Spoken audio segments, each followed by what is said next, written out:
आणि आता लोकांच्या आणि माझ्या थोड्याशा तक्रारी. गुरु, तुझ्यापासून सुरुवात करूया. गुरुचा कविता संग्रह अजून प्रकाशित नाहीये, हे लोकांना खूप खुपतं. हो, अरे मला खूप बऱ्याच जणांकडनं मला हे आलं की कविता संग्रह, पण तशा फारशा कविता नाही लिहिल्या. गंमत अशी झाली की मी लिहायला लागलो त्या गाण्यापासूनच, आणि त्याच्या आधी काही लेखन केलं होतं.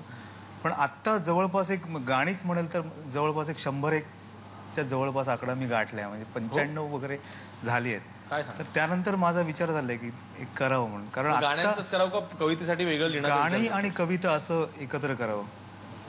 गंमत हा प्रॉब्लेम आहे की मी चांगलं काहीतरी करतो, पण मला तो कॉन्फिडन्स नसतो. दुसरा कोणीतरी वाचल्यावर सांगतो अरे चांगलं लिहिलंस, मग मला खात्री वाटते खरंच चांगलं असेल. हे मला अजूनही आहे. कदाचित ओव्हर कॉन्फिडन्स नसतो म्हणून असेल.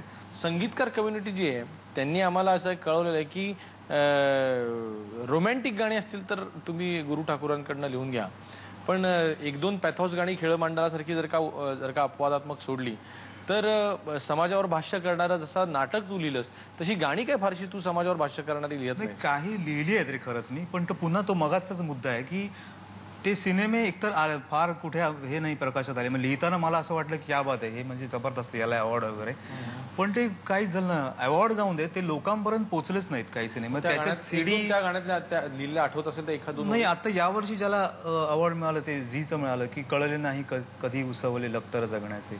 हा थॉट त्या गाण्यात, पण तू चांगली वाचत नाहीस. कळले नाही कधी उसवले लखतर जगण्याचे, गेले फाटून उडण्याआधी पतंग स्वप्नाचे, नशिबी आली वणवण फरफट कारण चुकली वाट, नकोस गिरवू तीच उजळणी तूही पुन्हा दिनरात.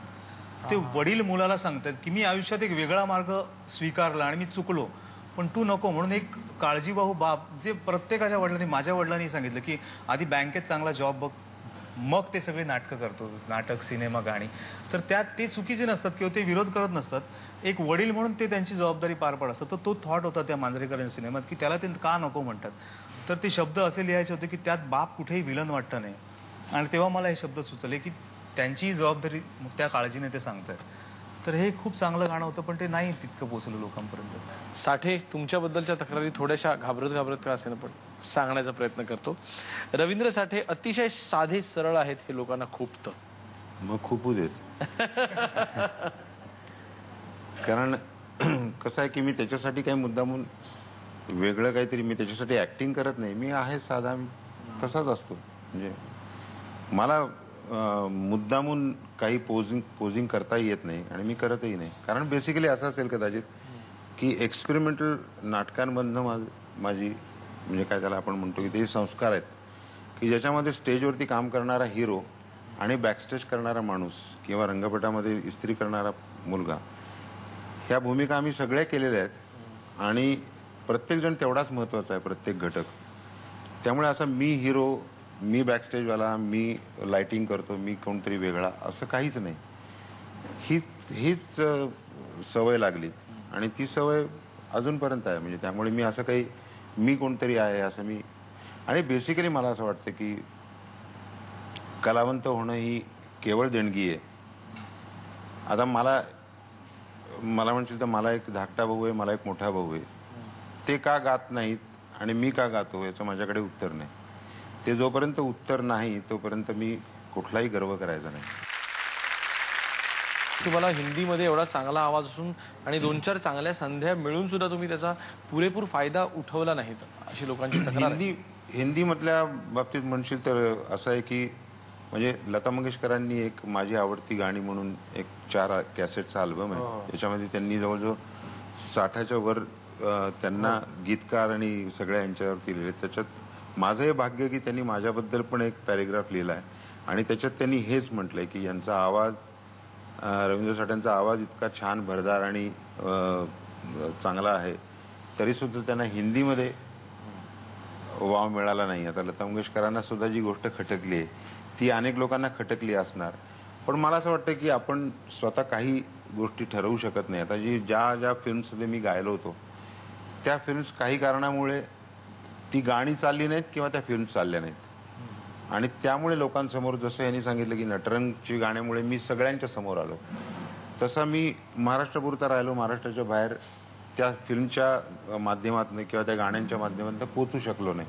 आणि त्यामुळे मग इतर लोक, आता मी सांगायला हरकत नाही की मी खूप हिंदीतल्या खूप जाणकार आणि मोठ्या मोठ्या संगीतकारांच्याकडे गायलोय. म्हणजे नौशादजींकडे गायलोय, लक्ष्मीकांत प्यारलाल यांच्याकडे गायलोय, R.D. बर्मन यांच्याकडे गायलोय, जगजीत सिंग यांच्याकडे गायलोय, खय्याम साहेबांच्याकडे गायलोय, श्री रामचंद्र यांच्याकडे गायलोय. म्हणजे मराठी गायलोय पण श्री रामचंद्र यांच्याकडे गायलोय.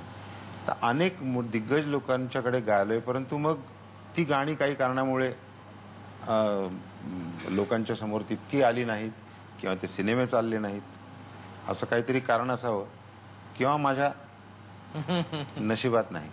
आजकाल 2-4 गाणी गाऊन सुद्धा स्वतःचा अल्बम निर्माण करणारे नवीन गायक जे असतात ते स्वतःची वेबसाईट उघडतात आणि मग स्वतःला प्रमोट करतात.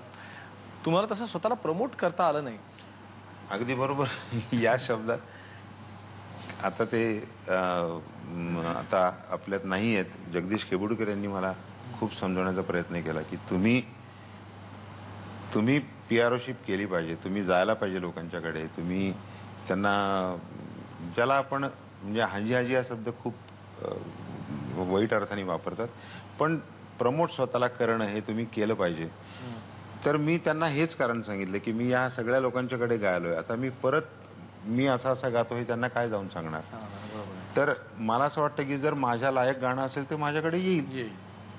अशा स्वभावामुळे म्हणा किंवा मी त्यांच्याकडे, म्हणजे खेबुडकरांनी पण मला खूप समजवण्याचा प्रयत्न केला की तुम्ही सगळे हर तऱ्हेचे प्रयत्न करा आणि एकदा वरती गेल्यानंतर ही हिंदी इंडस्ट्री अशी आहे की तुम्ही कसे वरती आलात हे कोणी विचारणार नाही, पण तुम्ही केलं पाहिजे असं ते मला सांगत होते. पण माझ्या स्वभावात नाही. पण अजूनही वेळ गेलेली नाही.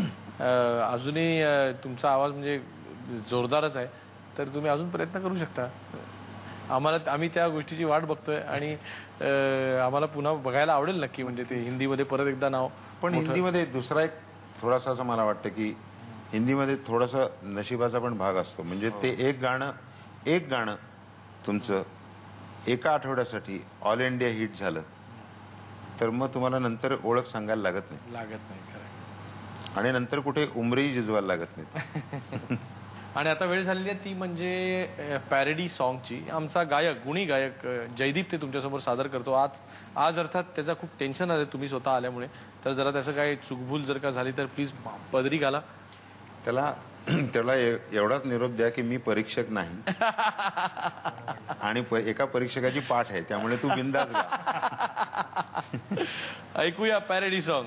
तुमचे जीवन गाणे गाणे, तुमचे जीवन गाणे गाणे, शब्द असे की मर्म कळावे, शब्द असे की मर्म कळावे, सूर असे हृदयी भिडावे, सूर असे हृदयी भिडावे, साथ असो अथवा नासू दे, साथ असो अथवा नासू दे, गात पुढे तुम्ही जाणे, गाणे तुमचे जीवन गाणे गाणे, तुमचे जीवन गाणे, जीवन गाणे, जीवन गाणे.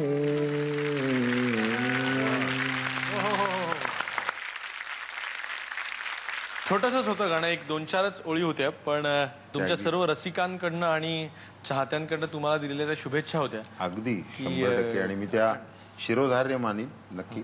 आणि हे केवळ त्यांनाच नव्हते, तुला देखील होते की तुझं शब्दरूपी जे गाणं आहे ते देखील असंच नॉनस्टॉप पुढे चालत राहू दे गुरु ठाकूर.